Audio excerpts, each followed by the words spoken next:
So something happened to me recently that sort of sparked the idea for making this video in the first place, and I haven't done this for a while. I basically asked somebody if I could take their portrait, and I got a solid no in response, and it sort of left me a bit flat for the rest of the day, mainly because I hadn't done that in a while. I hadn't actually approached somebody and asked specifically to take their picture, and it was a bit of a downer, but it really got me thinking about, photo projects in themselves and incorporating people.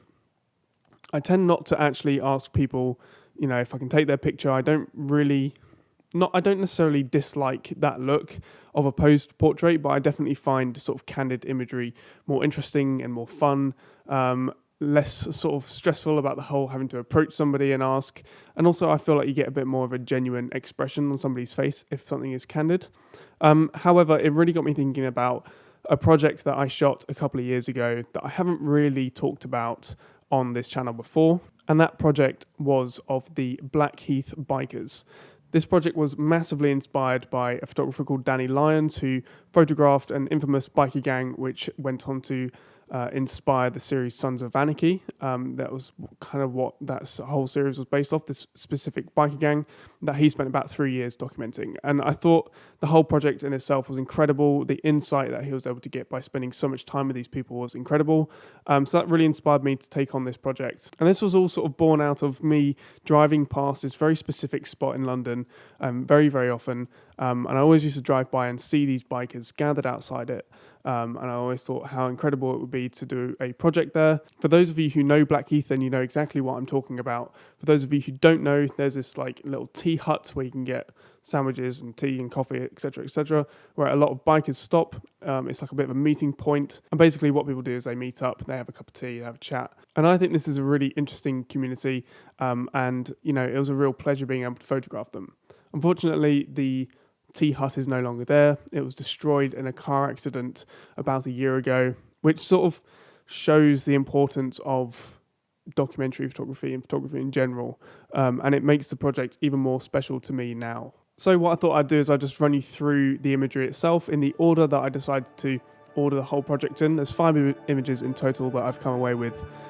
So without any further ado, let's walk you through them. So the first image in this series is an establishing shot. I got this from over the road because I wanted to show the main road, which is the A2 that runs past the tea hut. I also wanted to get some of the lights and houses in the background that you can kind of see. I did shoot this at night for a few reasons, which I'll get onto later.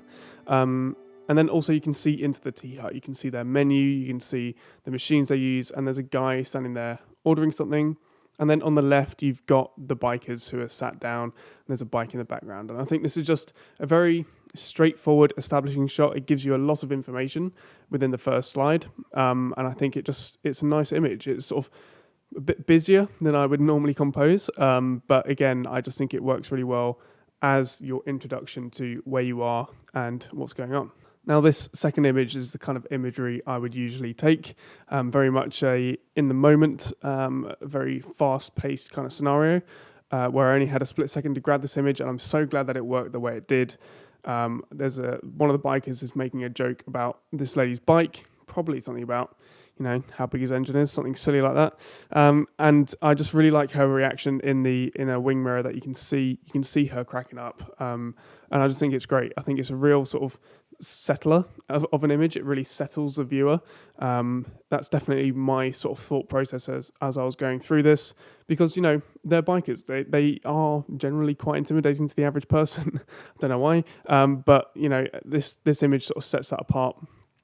And it's a nice sort of icebreaker image. So this third image is quite dramatic. This is what I wanted with the whole series. I wanted it to be quite harsh, dramatic, gritty. Like I said, it was very much inspired by the sort of the higher ISO film that Danny Lyons used, hence why I wanted to, again, shoot it at night, but also push the grain, push my ISO at the time, and come away with these really gritty images. So one of the things that I really played on as well are the spotlights that were on top of the tea hut itself. What that does, it illuminates the subjects with really harsh pinpoint of light, which is great. I didn't want big soft light, otherwise I would have shot at a sunset, natural lighting, sunlight, but for this I wanted to use the really harsh effect of these spotlights. And that's what this is doing in this image. It's backlighting him, it's backlighting his smoke from, I think he was using a vape, hence why the smoke is quite a lot thicker. And I think it's a great image. I think it, again, sort of is a bit mysterious, but also it's just a normal scene. It's a guy smoking, having a cup of tea, and I think it works really nicely. So this fourth image is probably the odd one out in the series, and I put it sort of penultimate in the whole thing, mainly because I wanted it to be a bit of a breaker. I wanted it to sort of suspend the viewer before they came onto the final image. So again, there's a couple of things that go into this image. There's his face being really dark on one side, and again, I'm pretty sure it's the same spotlight lighting his face. There's the coffee cup in front of him, and there's also my coffee cup in this image as well, which is really blurred out in the foreground. I didn't actually speak to this guy at all whilst he was there. I don't think he actually knew I was going to be there.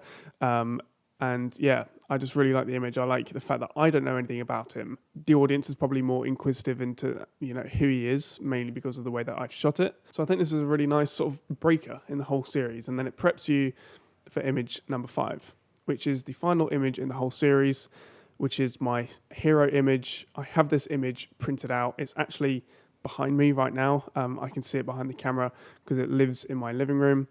And I think this is just, it's a very dramatic image. It's very wide. It shows you the whole scene.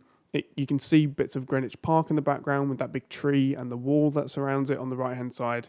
You've got reflections in the puddles. You've got these 3 very prominent street lights that are sort of lighting up the whole scene and doing this star effect. One of the bikers is exhaling, and I can't remember if it was like a cigarette smoke or if it was because it was just so cold. Just giving you that little bit of detail in the image. And every time that I look at this image, I find something new. And I really like the fact that there's a reflection in the image as well. I think that just adds another dimension to the whole thing. So that's the story. That's basically how I came about creating this body of work. I have written a blog post about this, so I will leave some notes in the description from that blog post about how I came about, producing this series and the steps that I took to sort of get to know these people a bit. So I actually wanted to finish this video with a few ideas about how to kickstart your own personal projects. Obviously, this is a little bit limited at the moment because the UK is currently in its 15th lockdown. However, if you're a creative individual, you've always found ways to sort of solve problems. And I do think the next few tips will probably help anybody who's struggling a little bit with trying to kickstart a personal project. So without any further ado, I'm going to get straight into those points.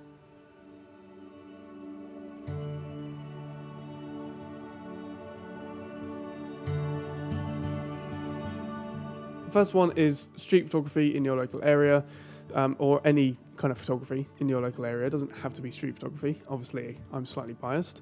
But what I would suggest is just going for a walk, using your own 2 legs and going for a little wander, seeing what interests you. If you're into street photography, then obviously try and do a bit of street photography. If not, then, maybe focus on some details. The main thing is getting out there, doing a walk and focusing on, small details, things that you haven't noticed before, maybe the people in your local area. Secondly, maybe you should try out some self-portraits of yourself, obviously, or of your family members. Sophia and I did this last weekend. We had some lovely light that was coming into our sitting room, so we decided to take some portraits of each other. They came out really nicely, one of which is now my profile picture. So yeah, maybe try that out. It's a really good way of getting comfortable with portraiture, especially if you're somebody like me who doesn't do a lot of portraiture. I found it a really interesting exercise, and thoroughly enjoyed the whole experience.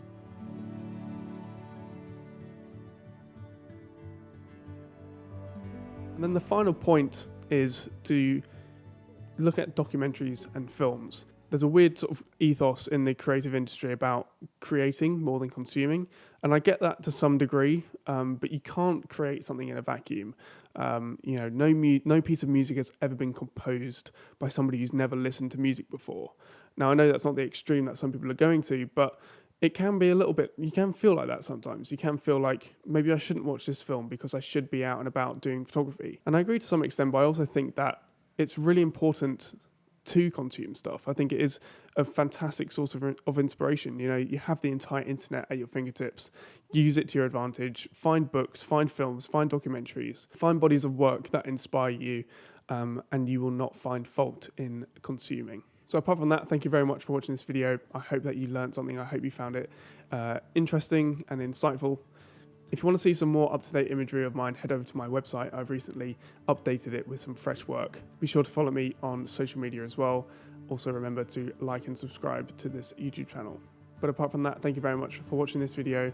I hope you have a great day.